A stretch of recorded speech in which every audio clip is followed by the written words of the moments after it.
So Laura writes and she says, recently you discussed what constitutes a community. And I've heard you say several times that without community, you can't be following all the, and then she puts in caps, apostolic commands. That's not what we've said. I'm sorry to say, Laura, you've misunderstood. It's not apostolic commands. It's commands of Torah. You cannot keep the commands of Torah and not be in community.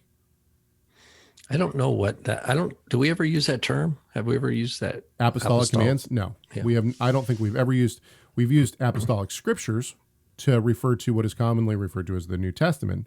But apostolic commands is not something that's not in my vocabulary. Yeah, mine neither. So, I wonder what she means by that. Yeah, I don't know. I don't know, but that would be my first correction in this question is that we don't. It's not that you have to be in community to keep apostolic commands. It's that you have to be in community to keep the Torah. Okay, so let's keep going. My question is about corporate worship, and are we commanded to corporately gather and worship in the Bible? I am not aware of reading that explicitly. This ultimately comes down to a difference between your English translation and the original Hebrew of the Torah. But let's keep going with her question. She says, I've been told not to forsake the assembly of ourselves. Okay, I'm not sure where she got that translation, but that is a mistranslation. She is trying to reference Hebrews 10:25, which says not to neglect the meeting together. Do not neglect meeting together as is the habit of some, but encouraging one another, and all the more as you see the day drawing near. So it is to actually meet together.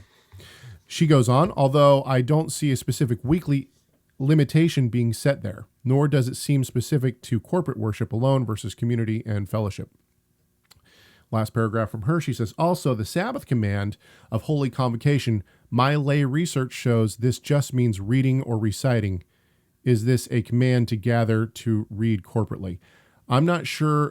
This is a reference. Would you read that last sentence? Yeah. Again? Also, the Sabbath command of holy convocation, dash. My lay research shows this just means reading or reciting. That's not what it means at all. There's no command in the scriptures that I have found that says to read the scriptures.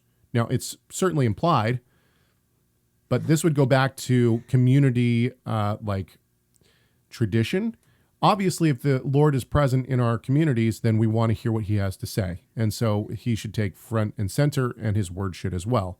Sure. But the command in Leviticus 23:3, which I think she is attempting to refer to, says nothing about reading or reciting. So I think that this, once again, is maybe a misquote or maybe she's taking the Hebrew mikra'e kodesh, mikra'im, to be mikra, meaning scripture or something. Well, because mikra later in rabbinic terminology, mikra is a word for scripture. But I don't know if that's what she means or not. Well, in Leviticus 23:3, and this is a direct command to gather. It says 6 days you shall work. 6 days shall work be done, but on the 7th day is a Sabbath of solemn rest, a holy convocation, which is the word mikra kodesh. That's the one I was talking about, yeah. Which is holy gathering. In other words, it's a set-apart gathering.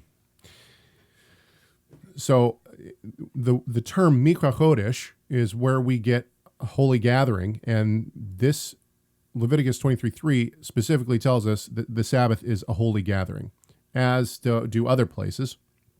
But the idea is that, yes, the Sabbath is a mikra kodesh. The Sabbath is a gathering together. And so if we're going to keep the Sabbath, part of keeping the Sabbath is mikra kodesh, holy gathering. And if you're not in a community, you can't perform a mikra kodesh. It is a Sabbath to the Lord in all your dwelling places. Make sure to subscribe to our YouTube channel by clicking the subscribe button and check out more videos from Messiah Matters.